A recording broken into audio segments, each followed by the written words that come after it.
안녕하세요. 여러분들은 지갑이나 현금을 잘 챙겨 다니시는 편인가요? 제 주변을 보면 현금, 지갑, 핸드폰, 가방 등등 다양한 종류의 소지품을 잃어버리는 경우가 종종 있더라고요. 카드는 분실 신고를 하거나 핸드폰은 놓고 온 곳에 연락이 닿으면 다시 찾을 방법이 있기도 하지만 현금이나 지갑처럼 위치가 드러나지 않거나 연락할 방법이 없는 물품은 다시 찾으려면 정말 복잡하고 힘든 것 같아요. 얼마 전 우리 동네 생활정보에서는 어떤 분이 자신의 차 열쇠를 횡단보도에 놓고 가는 일도 있었더라고요. 잘 찾으셨는지 결과는 보지 못했지만 부디 찾으셨기를 바라요. 누군가는 그런 걸 왜 깜빡하고 다녀? 소중하게 생각하지 않았던 거지. 라고 비판의 말을 할 수도 있어요. 물론 자신의 물건을 잘 챙겨 다니면 정말 좋겠지만 살다 보면 별의별 일이 다 일어나잖아요. 저도 소중한 물건을 잃어버린 경험이 있기 때문에 얼마나 마음 졸이고 애타게 찾고 싶을지 그 마음에 조금 더 공감이 되더라고요. 저희 부모님은 제가 어릴 때 의류 공장을 운영하셨어요. 워낙 단가를 최대한 낮추면서도 퀄리티 있는 물품을 제작해서 주변에서 우리 공장을 찾는 분들이 점점 늘어나는 추세였죠.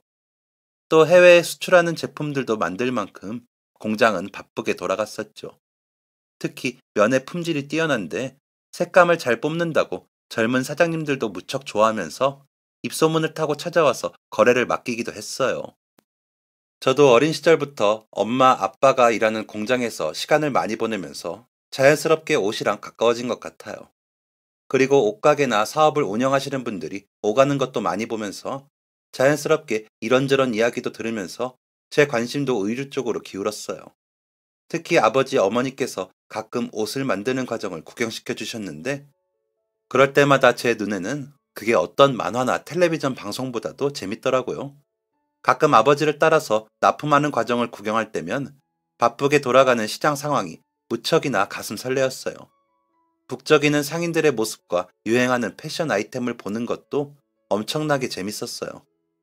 워낙 공장이 부흥기이다 보니 주변에서 자꾸 사업을 확장해 보라고 하더라고요. 망설이던 아버지에게 주변 분들이 자신들이 투자자가 될 테니 해보는 게 어떠냐고 그러셨죠. 망설이던 부모님은 결국 사업을 확장하기 위해서 공장을 더 큰 곳으로 옮기고 직원도 대거 채용했어요.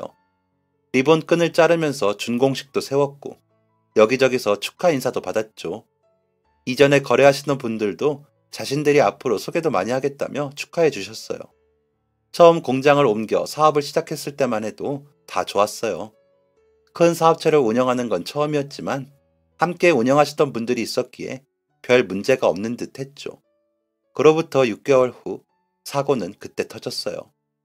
아버지에게 투자를 해주겠다고 나서며 운영을 도와주겠다고 한 분께서 다른 분들이 투자한 돈과 거래를 틀면서 받은 선약금들을 모두 들고 나른 거예요. 6개월간 회계를 담당하시면서 장부까지 조작하며 계획적으로 돈을 들고 나르셨죠. 심지어 그분은 우리 공장을 담보로 여러 군데에서 돈까지 빌렸더라고요. 하루아침에 아버지와 어머니는 사기꾼이자 빚쟁이가 되었어요. 투자자들은 너도 나도 자기 돈 어딨냐며 달려왔고 이미 계약금을 받았지만 원단이나 재료를 구입할 돈이 없어 거래처에 물품을 제작해 줄 수도 없는 지경이었죠. 그러다 보니 계약금을 뱉어내야 하는 상황이 생겼는데 납품에 차질이 생긴 몇몇 업체에서는 일정의 손해를 입었다며 배상까지 요구했어요. 소희 아버지, 소희 엄마, 큰일 났어. 예? 무슨 일이에요? 강씨가 글쎄 어젯밤에 필리핀으로 날랐대. 네? 필리핀이요? 갑자기 필리핀은 왜? 글쎄 강씨가 그동안 장본이 뭐니 다 조작하고 있었대. 며칠 전에 공장으로 왜 이번에 면 발주 안 하냐고 연락이 와서 그게 무슨 소리냐고 했는데 강씨한테 아무리 연락해도 받질 않는 거야. 그래서 오늘 그 양반 집에 갔더니 글쎄 이미 빚쟁이들이 그 앞에서 진을 치고 있더라고. 그동안 우리 공장뿐만 아니라 여기저기에 사업 회계 봐준다 어쩐다고 하면서 돈을 빼돌린 모양이야. 예? 그럴 리가. 에이, 잘못 아셨겠죠. 그 친구 좋은 아파트에 외제차까지 타고 다니는데. 글쎄, 그게 다 그동안 여기저기서 낸 빚으로 한 거였다니까. 골프니 뭐니 그거 다 돈 있는 사람들한테 사기치려고 빚내서 다니던 거라네. 지금 그 아파트 앞에 아주 난리가 났는데 그 아파트도 알고 보니까 단기 임대한 거래나 뭐래나. 아무튼 난리가 났어. 우리 공장도 거래처 연락해보니까 다들 이번에 계약금을 미리 달라 그래서 입금했다고 하고 천이니 뭐니 발주는 하나도 안 들어갔는데 장부에는 발주비로 예산이 들어갔다고 줄줄이 적혀있고 몇몇 빚쟁이들한테는 이 공장이 자기 거라고 거짓말하고 돈을 빌린 모양이야. 지금 빚쟁이들이 여기 공장도 찾아오겠다고 했다는데 아이고 이게 다 무슨 일이래. 모든 것은 한순간에 무너졌죠. 앞이 캄캄했어요. 물론 저보다 부모님께서 더 막막하셨겠죠. 우선 돈을 마련할 수 있는 수단을 가리지 않고 구해서 급하게 갚아야 하는 투자자에게 계약금을 물어줬어요. 당연히 공장은 문을 닫았고 직원들 월급도 줘야 했죠. 대궐 같진 않았지만 부족하지 않았던 저희가 살던 작은 마당이 딸린 단독주택도 팔아야 했어요. 이래저래 급한 불을 끄고 나니 저희에게는 당장 아무것도 남지 않았죠. 친척들과 은행에는 어마어마한 빚이 생겼고 그나마 큰아버지의 도움으로 겨우겨우 반지하의 단칸방 하나를 얻을 수 있는 보증금을 받아 월세로 들어가게 됐어요. 핑크색으로 꾸며졌던 제 침대도, 거실에 있던 오래된 피아노도, 엄마가 결혼 전부터 쓰던 미싱도 이제 더 이상 저희와 함께할 수 없었어요. 하지만 부모님은 포기하지 않으셨어요. 너무 욕심을 부렸던 탓이라며 다시 처음부터 찬찬히 일어나 보자고 했죠. 부모님은 한때 자신들도 의류 공장을 운영하던 사장님이었는데 이제는 다른 사람의 공장에서 일을 하는 직원이 됐죠. 공장에서 일하면서 아버지는 새벽에 도매시장에서 납품 배달을 돕는 일을 하셨고 어머니도 새벽 시장에 백반을 배달하는 일을 했어요. 두 분은 저에게 절대 이 빚을 물려줄 수 없다며 밤낮 없이 일하셨어요. 저에게는 늘 고생시켜 미안하다는 말도 잊지 않으셨죠. 소희야, 엄마랑 아빠가 미안해. 우리 소희 많이 힘들지? 저는 괜찮아요. 엄마 아빠가 매일 온종일 일하느라 힘들어서 늘 걱정이에요. 아이고, 우리 소희 너무 의젓하네. 미안해. 우리 소희 피아노만은 꼭 지켜주고 싶었는데. 미안하다. 엄마랑 아빠가 열심히 일해서 꼭 우리 소희 피아노는 다시 사줄게. 아니에요. 난 엄마랑 아빠만 있으면 돼. 나도 얼른 어른 되어서 돈 많이 벌고 싶다. 소희야, 우리 소희는 그런 걱정 안 해도 돼. 우리 소희 하고 싶은 일만 생각하렴. 그렇게 열심히 일한 덕분인지 몇 년을 노력한 끝에 부모님은 겨우겨우 집에 있던 빚을 다 갚을 수 있었어요. 그리고 돈을 모아 제 방 한 칸을 더 쓸 수 있는 집으로 이사도 했죠. 솔직히 만약 저였다면 그렇게 밤낮 없이 일하면서 몇 년을 생활하는 건 상상도 못할 것 같아요. 언제 생각해봐도 부모님의 의지는 정말 대단하고 존경스러운 것 같아요. 그리고 항상 많이 배워야겠다는 생각이 들고요. 그 정도까지 이 악물고 하는 것은 너무 어렵지만 그래도 너무 힘들고 포기하고 싶을 때는 항상 그 시절의 부모님을 떠올려요. 가정을 지키기 위해, 주변의 피해를 빨리 갚기 위해, 그리고 자식을 지키기 위해서 이 악물고 어떤 고난도, 시련도 버텨내던 부모님의 의지를요. 저는 고등학생 때부터 공부 대신 아르바이트 하기 시작했어요. 형편이 어려워서 대학을 생각하지 않을 것도 맞지만 제가 원하는 꿈은 대학교에 있지 않다고 생각했거든요. 어릴 때 부모님의 의류 공장에 자주 들렀던 탓인지 저도 뭔가 옷과 함께하는 일을 하고 싶었어요. 옷이나 신발, 액세서리에 꾸준히 관심을 가졌었는데요. 친구들이 보던 잡지에서 패션 부분을 늘 참고해서 보기도 하고 가끔 텔레비전 방송에 해외 패션쇼 같은 게 하고 있으면 넋을 잃고 보기도 했어요.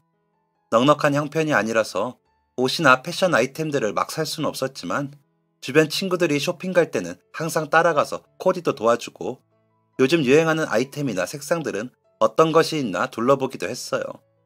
처음에는 디자이너가 되고 싶었어요.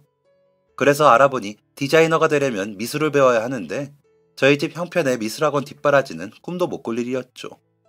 그래서 패션과 관련된 곳에서 일하고 싶다는 생각을 계속했었어요. 디자인으로 대학에 가고 유학을 가지는 못하더라도 언젠가는 내가 만든 옷을 가지고 싶다고 생각했어요. 저는 부모님께 대학에 가는 대신 패션 쪽에서 일하고 싶다고 이야기했어요. 처음에는 부모님께서 반대하시면 어떡하나 고민했는데 다행히도 제가 하고 싶은 일을 하라며 허락해 주시더라고요. 사실 부모님께서는 제가 패션에 관심이 많다는 것을 알고 있으셨어요. 넓은 집도 아니니 당연히 알 수밖에 없었겠죠. 제가 어떤 마음으로 디자인을 포기했는지 아셨기 때문에 차마 말릴 수 없으셨던 것 같아요. 고등학생 때 저는 원래 한 옷가게에서 일하고 있었어요. 그런데 어느 날 어떤 젊은 여성분이 오셔서는 가게 앞 마네킹에 코디되어 있는 옷을 혹시 누가 진열했는지 물으시더라고요. 제가 했는데요. 네가? 네, 혹시 뭔가 잘못이라도. 그분은 저를 아래 위로 훑어보셨어요. 너 몇 살이니? 저 18살이요. 아직 학생이야? 네, 고등학생이에요. 그분은 잠시 고민하더니 저에게 명함을 하나 건네셨어요. 내가 이 앞에 몇 번 지나다니면서 저기 DP된 걸 몇 번 봤거든. 볼 때마다 센스 있게 잘 꾸며놨더라. 혹시 나랑 같이 일해보고 싶으면 연락해. 아 참, 너 미성년자라서 나랑 일하려면 부모님 허락받아야 하니까 부모님이랑도 잘 이야기해보고. 저는 얼떨결에 그분이 전달해주신 명함을 받아들였어요. 명함을 살펴보니 저도 이름을 많이 들어본 쇼핑몰 대표님이더라고요. 그때 그걸 받고 얼마나 놀랐었는지 몰라요. 그런 큰 회사의 대표님을 만난 것도 처음이고 누군가가 저에게 같이 일하자는 제안을 한 것도 처음이었죠. 마치 한순간에 별천지에 들어온 것 같은 기분이었어요. 저는 일이 끝나자마자 부모님께 오늘 있었던 일을 이야기해드렸죠. 엄마, 아빠, 저 그분이랑 같이 일해보고 싶어요. 제가 하고 싶은 일이랑도 비슷하고 이렇게 큰 회사라면 나중에 다른 곳에 일하려고 해도 어디를 가든 도움이 될 거예요. 그리고 지금 하는 거 옷가게 일보다 더 전문적이고 앞으로 제 미래에 큰 밑거름이 될 거고요. 제발 허락해 주세요. 부모님은 처음에 잠시 망설이셨어요. 아무래도 아직 졸업도 안 한 학생이다 보니까 아르바이트로 몇 시간을 하는 것과 사업체의 일을 돕는 것은 그 비중과 부담이 다르다고 생각하셨죠. 하지만 몇 날 며칠 간곡히 졸라대는 저의 부탁에 결국은 허락해 주셨어요. 아이고, 알았다고 알았어. 그래, 해보거라. 장난감 하나, 옷 하나 사달라고 조르는 법이 없던 네가 이렇게 떼쓰는 것도 처음이구나. 그만큼 네가 그 일을 하고 싶고 간절하다는 거겠지. 자식 이기는 부모가 어디 있겠느냐. 그래, 해봐라. 대신 소희야, 아버지랑 약속 하나만 하자. 와, 신난다. 감사해요, 아빠. 뭔데요? 열심히 일하는 것도 좋지만 절대 무리하지 말기. 소희가 힘들 때면 언제든지 그만둬도 괜찮아. 아빠는 네가 벌써 그렇게 일에 매달리지 않았으면 좋겠다. 네 나이 때는 그때만 할 수 있고 즐길 수 있는 것들이 많잖니. 넉넉하지 못한 살림이라 너한테 다 해줄 수는 없지만 그래도 소희 네가 일에 매달리는 것보다는 친구들이랑 떡볶이도 먹으러 다니고 한 번이라도 더 웃고 재밌게 보냈으면 좋겠단다. 그러니까 언제든 네가 생각한 것보다 더 힘들 때는 한 걸음 쉬고 어른이 되었을 때 달려도 괜찮아. 약속해 줄 수 있지? 네, 아빠. 걱정하지 마세요. 저는 부모님의 동의서를 받아서 그 대표님께 연락을 드렸어요. 대표님은 연락받으시더니 주소 하나를 불러주시면서 필요한 서류를 몇 개 알려주시고 그곳으로 오라고 하셨죠. 압구정에 있는 사무실로 갔더니 아래층은 매장이었고 위층은 사무실이었어요. 잘 꾸며진 옷들이 깔끔하게 걸려 있었고 회사 안에는 여러 사람이 바쁘게 움직이고 있었죠. 원단 샘플부터 마네킹에 걸려있는 디자인 시안들까지 패션에 관한 많은 업무가 분주히 돌아가고 있었어요. 사실 이곳을 오기 전까지는 그냥 패션 업계에서 일하고 싶다는 생각뿐이었는데 사무실에 들어서자마자 알 수 있었죠. 이 일이 바로 제가 원하던 일이라는 것을요. 그렇게 넋을 빼고 있는 사이 한 여성분이 저에게 다가오셨어요. 안녕하세요. 강소희 학생 맞죠? 네, 제가 강소희입니다. 안녕하세요. 어머, 아주 씩씩한 친구네. 이쪽으로 와요. 대표님이 기다리고 있었어요. 네, 감사합니다. 그분은 저를 사무실 안쪽에 있는 대표실로 데려갔어요. 문을 열고 들어갔더니 누군가와 바쁘게 통화 중인 대표님이 저에게 잠시 기다리라는 손짓을 하셨어요. 책상 위에는 원단들이 잔뜩 쌓여 있고 디자인이 그려진 종이들과 이번에 나오는 패션 잡지를 오려붙인 보드판, 진주, 큐빅과 같은 부자재들도 잔뜩 펼쳐져 있었어요. 통화가 끝난 후 대표님은 제가 있는 테이블로 와서 자리에 앉았어요. 부모님께서 허락을 하셨나 보네? 네, 저희 부모님도 예전에 의류 공장을 하셨어서 심하게 반대하시진 않으셨어요. 다만 제가 이 일에 너무 몰입해서 학생으로서 누릴 수 있는 것을 놓칠까봐 그걸 걱정하셨어요. 그렇구나. 그래, 사실 나도 그건 반대야. 그래서 너한테 일을 무리하게 시키진 않을 생각이야. 어쨌든 너는 학생이고 학교도 가야 하고 최저임금을 고려해서 급여를 줄 거지만 그래도 여기서 근무하는 다른 사람들처럼 많이 줄 건 아니거든. 그건 네가 어려서가 아니라 그만큼 경험이 아직 많지 않고 지금 있는 직원들이 업무를 해내는 만큼 네가 할 수 있을지 모르기 때문이니까 기분 나빠하지 않았으면 좋겠다. 아니에요. 전혀요. 제가 꿈꾸던 일을 배울 기회를 주신 것만 해도 저는 감사해요. 하하, 그래. 보니까 네가 패션 센스가 좋은 것 같아서 우선은 인턴이라고 하기까지는 뭐하지만 샘플실에 지금 일손이 부족해서 MD팀에서 기획 업무를 보조하는 일을 할 거야. 사실 거기가 우리 회사의 옷을 무엇으로 만들지 생각하고 원단이나 재료, 부자재를 고르고 어떤 컨셉으로 나갈지를 계획하는 곳이니까 우리 회사의 심장이라고 할 수 있지. 그러니까 거기 있으면 많은 것을 배울 수 있을 거야. 네, 열심히 하겠습니다. 그래. 그럼 지금 사무실에 팀원들 있으니까 가서 인사시켜 줄게. 저는 대표님을 따라서 사무실에 있는 직원분들과 인사를 나눴어요.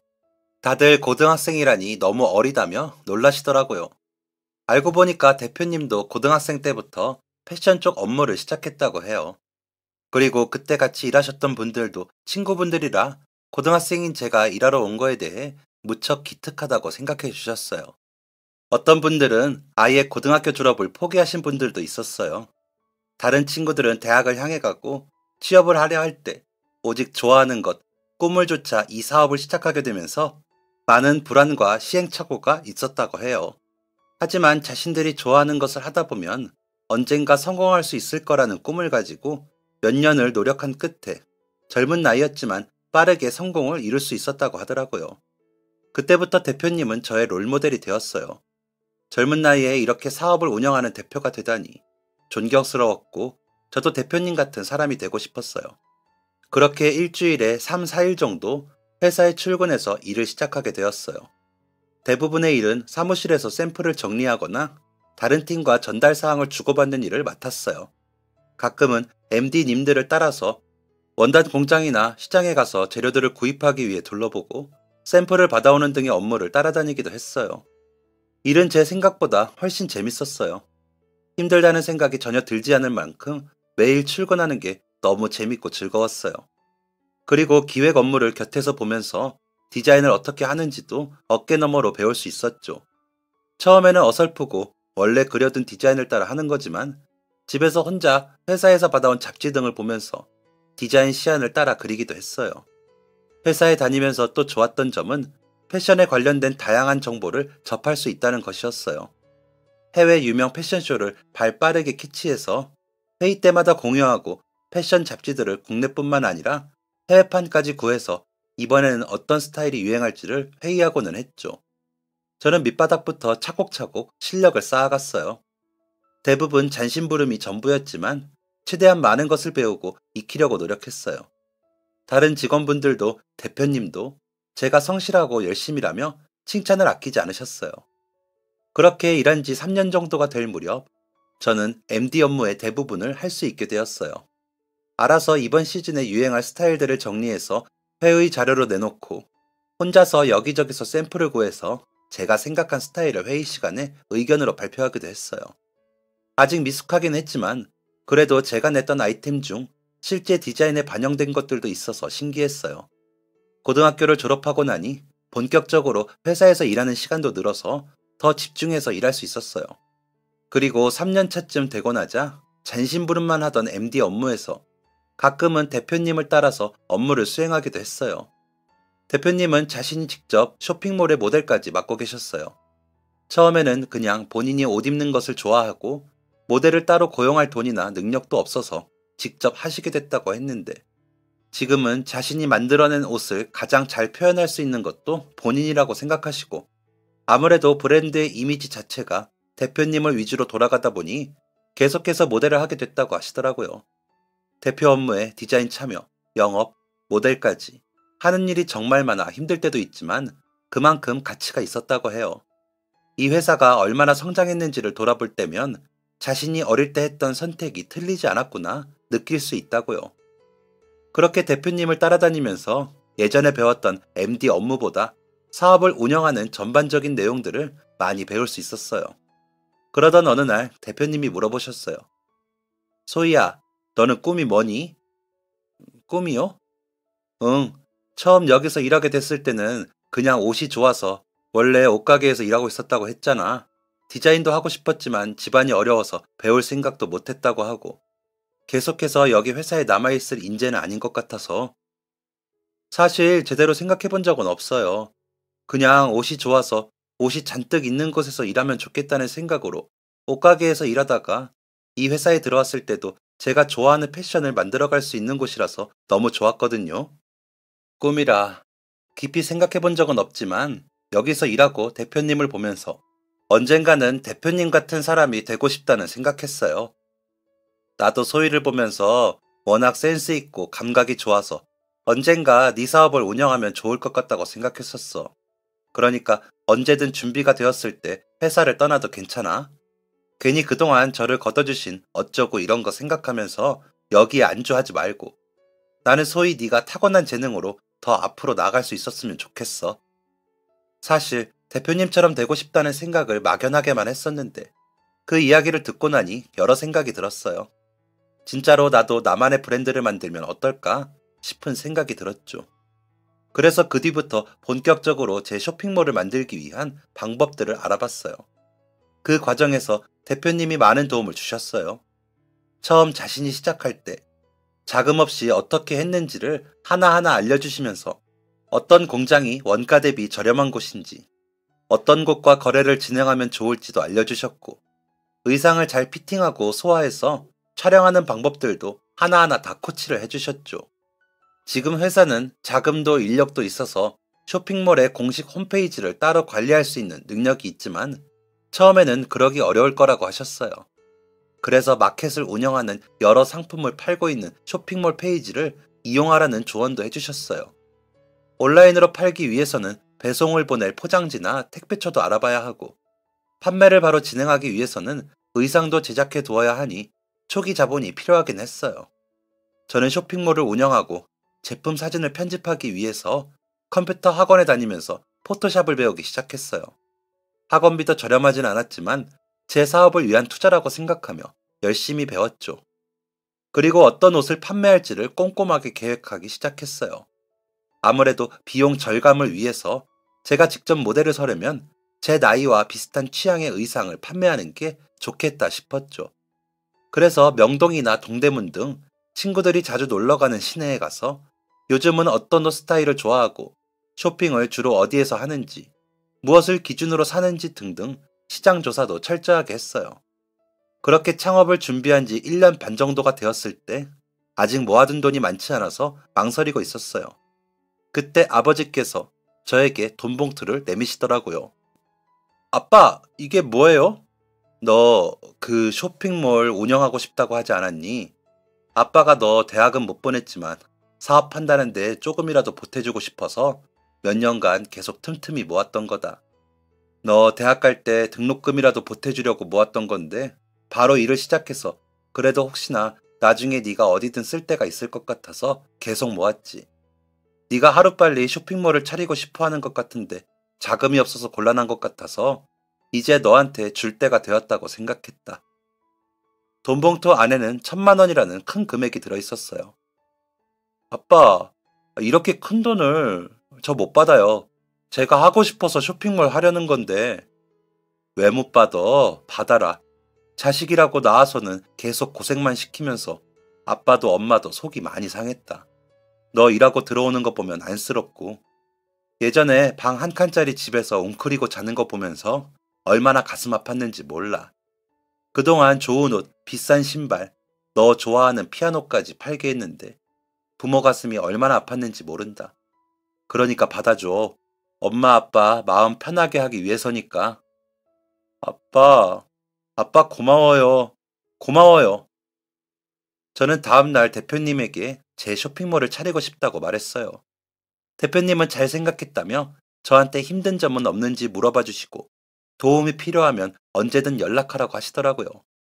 그리고 아직 이런 부분에 서툰 저에게 사업자를 등록할 수 있게 힘써 주셨어요. 그렇게 퇴사 후 사업자 등록도 마쳤고 대표님께서 퇴직금과 함께 사업에 보태쓰라며 200만 원을 주셨더라고요. 저는 깜짝 놀라서 대표님께 전화를 드렸죠. 대표님, 돈이 너무 많이 들어왔어요. 소위 쇼핑몰 운영하는 데 쓰라고. 난 처음 사업 시작할 때 주변에서 도와주는 사람이 없어서 많이 힘들었는데 그때 생각했거든. 언제든 내가 능력이 생기면 나는 나처럼 꿈을 키우려는 사람들에게 투자하고 싶다고. 투자야, 투자. 좋은 인재를 키워서 패션을 이끌어 나갈 사람을 하나라도 더 늘리는 것도 다 패션 업계를 위한 길이니까. 저는 전화에 대고 몇 번이나 감사 인사를 드렸어요. 나중에 성공해서 꼭 주신 돈은 다 갚겠다고 다짐했죠. 대표님은 들으시더니 그럴 필요 없다며 나중에 맛있는 거나 사라며 웃으시더니 전화를 끊으셨어요. 그 뒤로 저는 집에 재봉틀을 하나 사서 제 쇼핑몰에 판매할 의상의 샘플을 만드는 일에 집중했어요. 그냥 도매시장에서 떼온 옷을 팔 수도 있었지만 저처럼 작은 쇼핑몰을 운영하는 사람에게는 오히려 모두가 판매하는 옷으로 승부하는 게 경쟁력이 없어 보였거든요. 그렇게 판매할 티셔츠와 치마, 바지 등을 제작하고 소규모로도 의상을 제작해주는 공장에 찾아가 각 30장씩 제작을 부탁드렸어요. 그리고 예전에 회사에서 알던 지인분께 부탁해 상품을 입고 사진 촬영을 했어요. 사업자 등록이 마무리된 후에는 오픈마켓 2군데 정도의 판매업 신청을 했죠. 처음에는 매출이 거의 나오지 않을 것을 예상해야 했기 때문에 한 6개월 정도의 수수료를 계산해서 초기 예산을 계획했어요. 아버지께서 주신 돈과 제가 그동안 모은 돈, 그리고 대표님이 주신 투자금까지. 덕분에 6개월의 수수료까지 감안하더라도 충분히 운영을 할 수 있다고 판단했죠. 드디어 첫 판매 딜을 개시하고 저는 아버지께서 주신 돈을 은행에 입금하기 위해서 신나는 발걸음으로 집을 나섰어요. 그러면서 집에서 만든 의상 샘플 중 사용하지 않는 것들을 의류 수거함에 넣어야겠다 싶어서 챙겨서 나왔죠. 의상을 의류 수거함에 넣고 신나게 은행으로 갔어요. 그리고 입금을 위해서 쇼핑백을 열어봤는데 아니, 1,000만 원이 없어진 거예요. 순간 눈앞이 캄캄해지면서 온몸에 식은땀이 났어요. 대체 분명히 있었는데 아버지와 어머니가 피땀 흘려 일해 모아주신 1,000만 원이 사라지다니. 어디에 갔을까?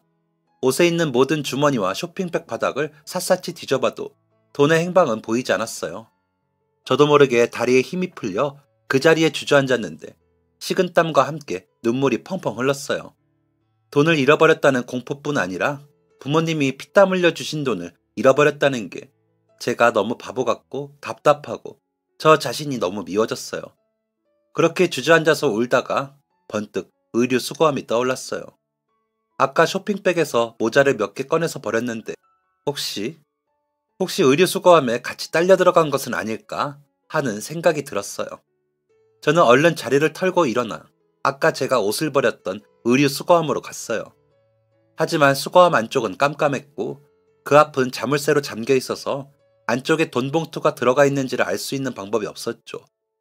저는 어떻게 해야 할지를 몰라서 발만 동동 굴렀어요. 손을 뻗어서 넣어봤지만 턱도 없었죠. 그 앞에서 울면서 계속 주변을 기웃거리고 서성이면서 돌아다니는데 지나가던 한 경찰분께서 제가 이상해 보였는지 다가오셨어요. 저기 무슨 일이세요?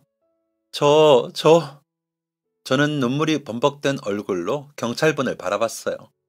그분은 제 얼굴을 보고 깜짝 놀라시더라고요. 아이고, 무슨 일 있으세요? 마음 좀 가라앉히시고 천천히 이야기해 보세요. 제 1,000만 원이 의류 수거함에 들어간 것 같아요. 저는 울면서 의류 수거함을 가리켰어요. 경찰분은 저와 의류 수거함을 번갈아 보시더니 파출소로 무전을 하시더라고요. 잠시 후 다른 경찰분이 한 아저씨와 함께 의류 수거함으로 오셨어요. 선생님, 우선 진정하시고요. 은행에 입금하시려던 돈이 여기 빠지셨다는 거죠? 네, 아까 제가 옷가지를 버리다가 딸려 들어간 것 같아요. 네, 알겠습니다. 경찰분은 의류 수거함을 담당하는 분을 모시고 오셨던 거더라고요. 그분이 열쇠를 꺼내 자물쇠를 열었더니 옷가지들이 쏟아져 나왔어요. 경찰분들은 쌓여있는 옷을 하나씩 다 들춰보고 주머니를 뒤져보며 제가 잃어버렸다는 돈 봉투를 찾기 시작했어요. 그런데 옷의 양도 너무나 많고 아무리 옷더미를 뒤지고 뒤져도 돈 봉투는 보이지 않았어요. 의류 수거함에도 떨어진 게 아니었나 하는 생각에 저는 마음이 점점 더 불안해졌어요. 여기도 없다면 길에 돈봉투를 흘린 걸까? 분명 집에서는 가지고 나왔는데 대체 어디에 잃어버린 걸까? 초조해졌어요. 게다가 만약 이걸 잃어버린 거라면 부모님께는 뭐라고 설명을 해야 하나 앞이 캄캄해졌죠.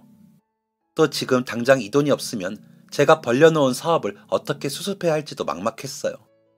이런저런 최악의 시나리오들을 떠올리니 계속해서 눈물이 났어요. 그래서 옷을 뒤지면서도 계속 울었더니 경찰분들께서도 꼭 나올 거라고 너무 걱정 말라고 위로를 해주시더라고요. 소희씨, 여기서 돈봉투가 나오지 않으면 저희가 골목의 CCTV를 쫓아서 혹시 어디 다른 곳에서 잃어버리신 것은 아니신지 찾아볼게요. 그러니까 너무 걱정 마세요. 네, 감사합니다. 경찰분들의 안쓰러운 시선을 받으며 저는 울면서 계속 옷을 하나하나 다 뒤졌어요. 의류 수거함 안에 그렇게 많은 옷이 들어있다는 건 그때 처음 알았어요. 그렇게 한참을 뒤진 끝에 진짜 여기 없는 건가 하는 생각이 들던 찰나 한 옷의 후드 모자 사이에서 돈봉투가 나왔어요. 찾았다! 한 경찰분이 기쁘게 소리치시면서 흰 봉투를 들어 보였어요. 저는 깜짝 놀라서 달려가서 보았죠.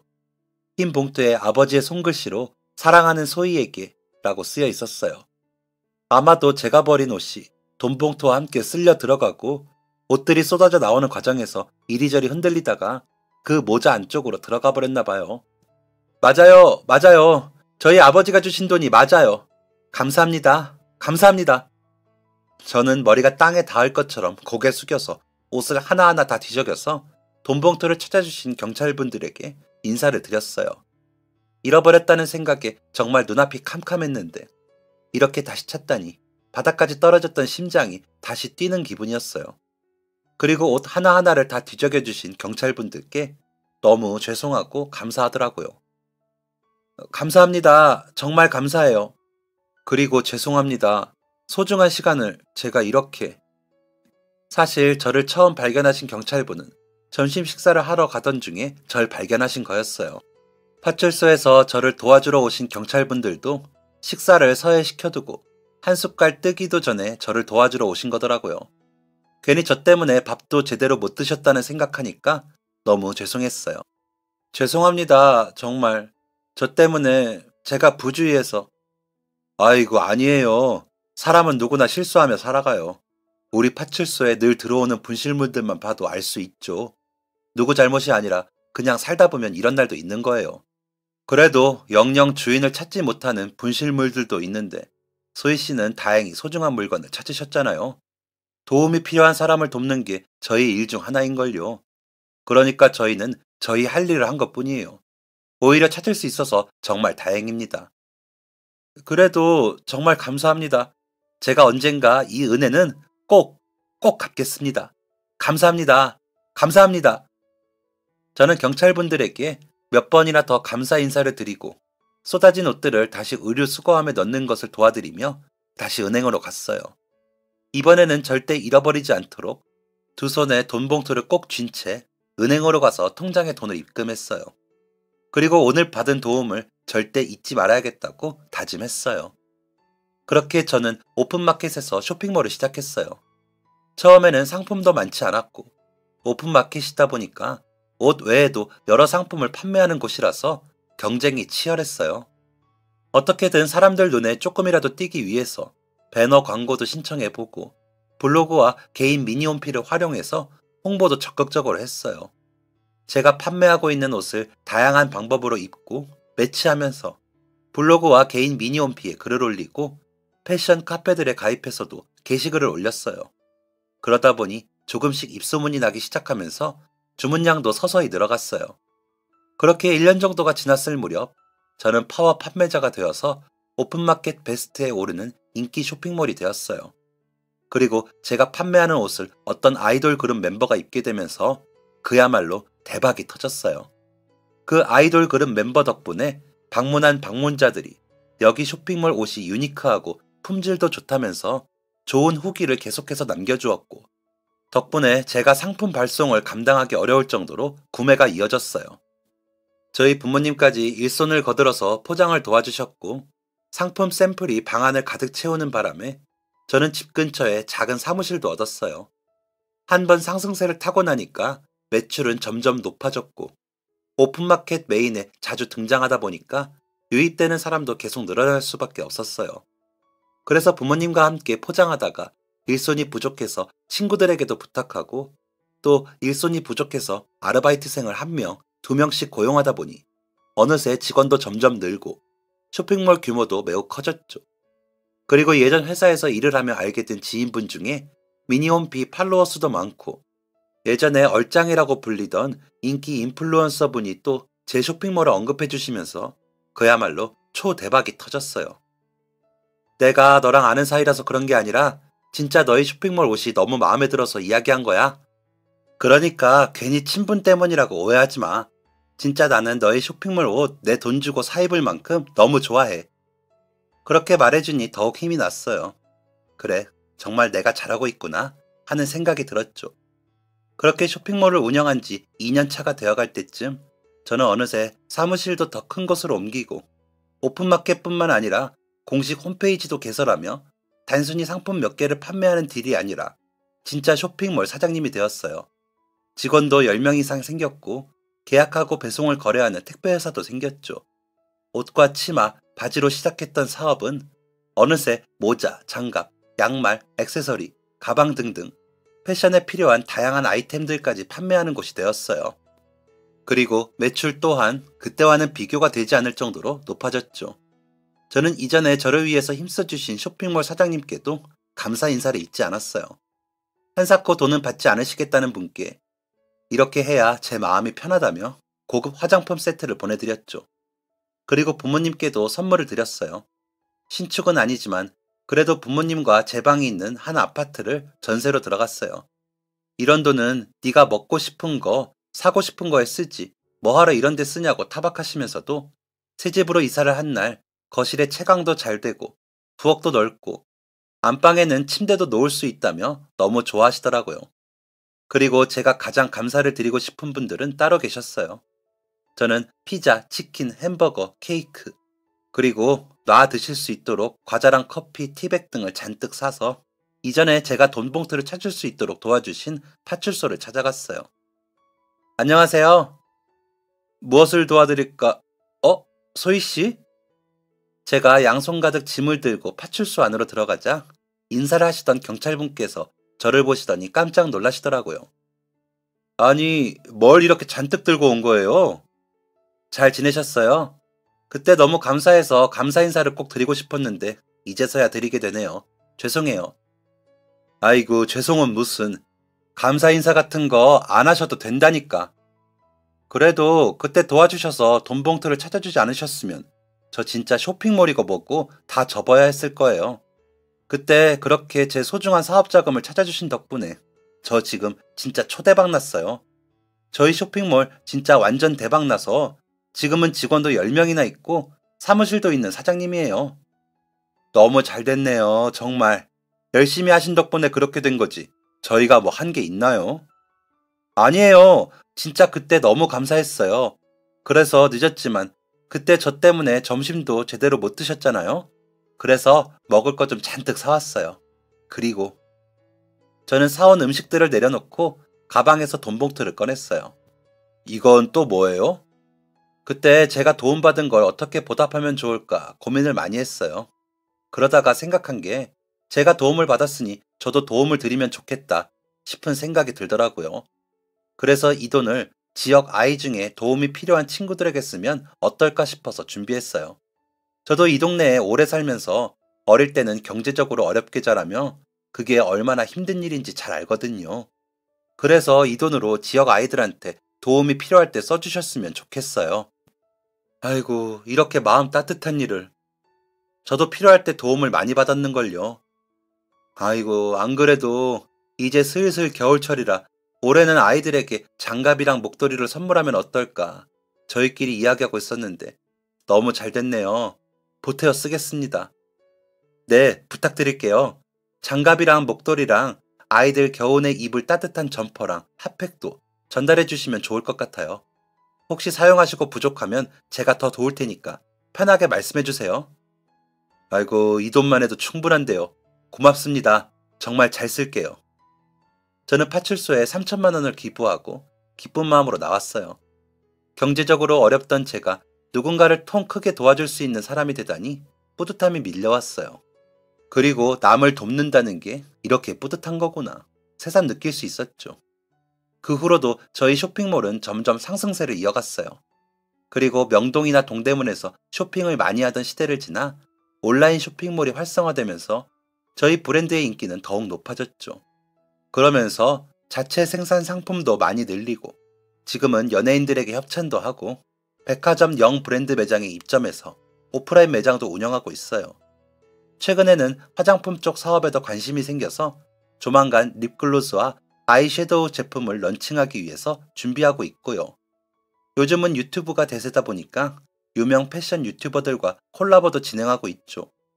어느새 30대가 된 저는 이제 안정적으로 성공한 패션 브랜드의 대표이지만 여전히 예전에 저를 위해 힘써주신 분들의 도움을 잊지 않고 있어요. 그래서 지금도 수익의 일부는 저처럼 꿈을 이루고 싶지만 현실의 벽에 부딪히는 아이들을 위해서 쓰고 있죠.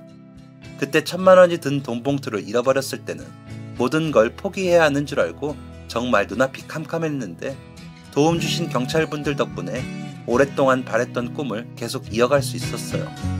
지금도 많은 분을 위해 힘써주고 계실 경찰분들께 오늘도 감사함을 느끼며 저도 누군가를 돕기 위해 늘 노력하고 있답니다. 밤낮 없이 저희를 위해 애써주시는 경찰분들 모두 정말 감사합니다. 지금까지 사연 들어주셔서 감사합니다. 사연이 재밌으셨다면 구독과 좋아요를 눌러주세요.